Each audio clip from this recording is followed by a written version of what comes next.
Hello दोस्तों, नमस्कार। मैं अनिल दुबे आज आप लोगों को पॉलिटिकल साइंस विषय के अंतर्गत भारत के संविधान का ऐतिहासिक विकास के बारे में बताएंगे। तो जो भारत का संविधान 1949 में बनकर तैयार हुआ था, उसका अंग्रेजी शासन व्यवस्था के दौरान अंग्रेजों द्वारा जो भी भारत में कानूनी परिवर्तन किए गए, अंग्रेजी शासन व्यवस्था के अंतर्गत अंग्रेजों द्वारा जो अपनी शासन व्यवस्था भारत में बनाए रखने के लिए नए नए कानून का निर्माण किया गया और भारत में जो अंग्रेजी कानूनों को लागू किया गया, उसका भारतीय संविधान पर काफी प्रभाव है। और बहुत सारे ऐसे कानून हैं जो भारत के संविधान में शामिल भी किए गए हैं। तो हम लोग उसके बारे में पढ़ेंगे कि जिन कानूनों का कौन से ऐसे कानून हैं जो भारत के संविधान में शामिल किया गया है। तो जो भारत का ऐतिहासिक संविधान का विकास है, उसको हमें समझने के लिए अंग्रेजी शासन व्यवस्था से जब से शुरुआत होती है भारत में, तब से लेकर के भारत के स्वतंत्रता तक के जो भी अंग्रेजों द्वारा भारत में कानूनों का निर्माण किया गया है, उसके बारे में जानेंगे। तो इसके बारे में पढ़ने के लिए कौन कौन से कानून भारत में अंग्रेजों द्वारा बनाए गए हैं, तो सबसे पहले हम लोग जो इसके बारे में पढ़ेंगे कि चार्टर एक्ट ऑफ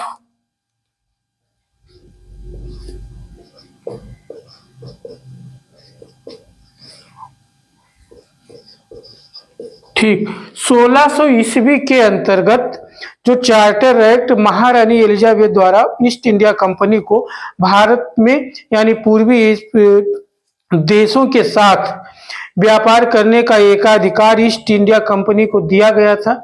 तो यहाँ से शुरू भारत में अंग्रेजों के आगमन से लेकर के और स्वतंत्रता प्राप्ति तक अंग्रेजों द्वारा जो भी कानून भारत में अपनी शासन व्यवस्था बनाए रखने के लिए बनाया गया था, उनके बारे में पढ़ेंगे।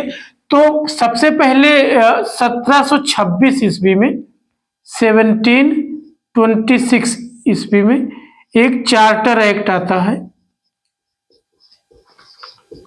ठीक, उसके बाद में 1765 में एक संधि होती है।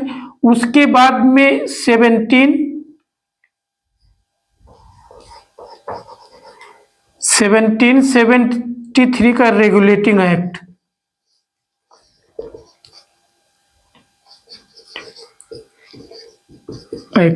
अंग्रेजों द्वारा 1773 में एक रेगुलेटिंग एक्ट आता है। उसके बाद 1781 में एक्ट ऑफ सेटलमेंट,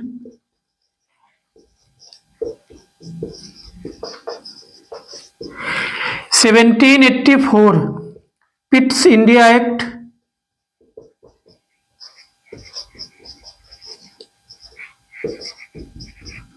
ठीक 1793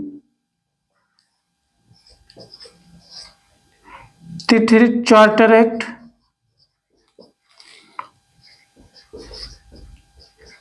ठीक उसके बाद में 1813 चार्टर एक्ट,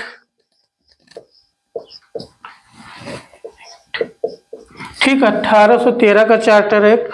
उसके बाद चार्टर एक्ट ऑफ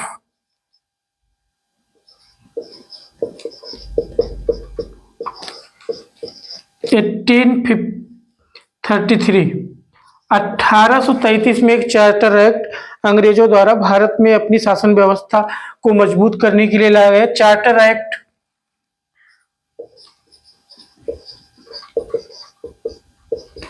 1853, ठीक 1853 में चार्टर एक्ट आता है। उसके बाद में भारत शासन अधिनियम,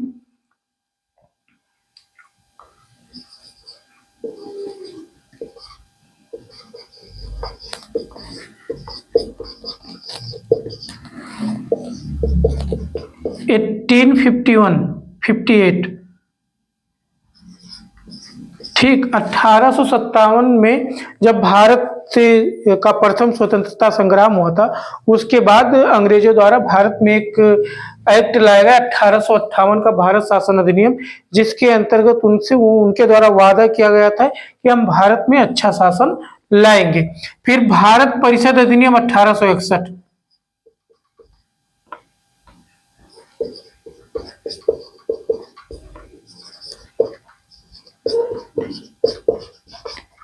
काउंसिल, इंडियन काउंसिल एक्ट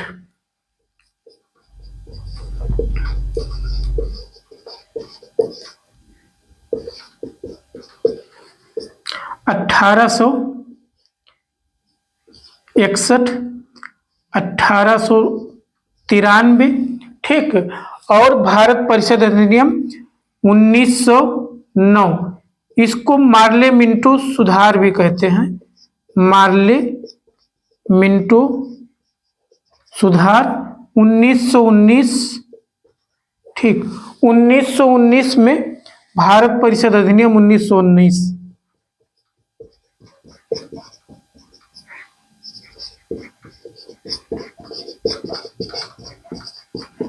ठीक, भारत शासन अधिनियम 1935।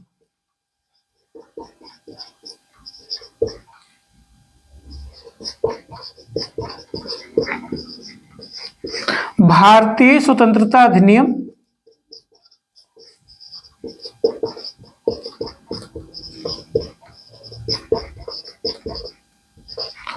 1947, ठीक, 26 नवंबर 1949 को भारत का संविधान बनकर तैयार हुआ था और 26 जनवरी 1950 को पूरी तरीके से लागू किया गया था। तो भारत में अंग्रेज के आगमन से लेकर के भारतीय स्वतंत्रता अधिनियम तक, भारत के स्वतंत्र होने तक अंग्रेजों द्वारा भारत में अपनी शासन व्यवस्था बनाए रखने के लिए भारत में जिन जिन अंग्रेजों द्वारा भारत में जिन जिन कानूनों का उपयोग किया गया, बनाया गया, तो भारत जब आजाद हुआ, जो अंग्रेजी द्वारा शासन व्यवस्था भारत में पहले से लागू था, बहुत सारे कानून उसके बाद भी लागू हुए। उसके बाद बहुत सारे ऐसे कानून थे जो अंग्रेजों द्वारा बनाए गए थे, भारत के संविधान में शामिल भी किया गया। तो हम लोग आज इसके बारे में जितने सारे एक्ट 1600 ईस्वी से अंग्रेज के आने से लेकर के भारत के स्वतंत्रता अधिनियम तक जो भी कानून बनाए गए थे अंग्रेजों के द्वारा, भारत के में एक एक कानूनी सुधार किए गए थे अपनी शासन व्यवस्था के बारे में। तो 1600 ईस्वी से लेकर के भारतीय स्वतंत्रता अधिनियम 1947 तक जितने भी एक्ट अंग्रेजों द्वारा बनाए गए थे, उनके जितने प्रोविजन थे, उस एक्ट के अंतर्गत क्या क्या बातें थी, उसके बारे में डिटेल में मैं एक एक एक्ट के बारे में डिटेल में क्या क्या उसके प्रोविजन थे, एक्ट थे, अंग्रेजों द्वारा कौन से कानून बनाए गए और उस कानून से कौन कौन से क्वेश्चन बनते हैं, उसके बारे में डिटेल में पढ़ाएंगे। और आज कितने एक्ट अंग्रेजों द्वारा बनाए गए थे उसके बारे में संक्षिप्त रूप से बताया गया है। और आप पॉलिटिकल साइंस पढ़ते हैं और भारतीय संविधान के बारे में डिटेल में उसके विकास और भारत के संविधान में उसके निर्माण के बाद जो भी भारत के संविधान के बारे में एक एक आर्टिकल्स हैं उसके बारे में डिटेल में बताया जाएगा। तो आज इतना ही। नमस्कार, धन्यवाद।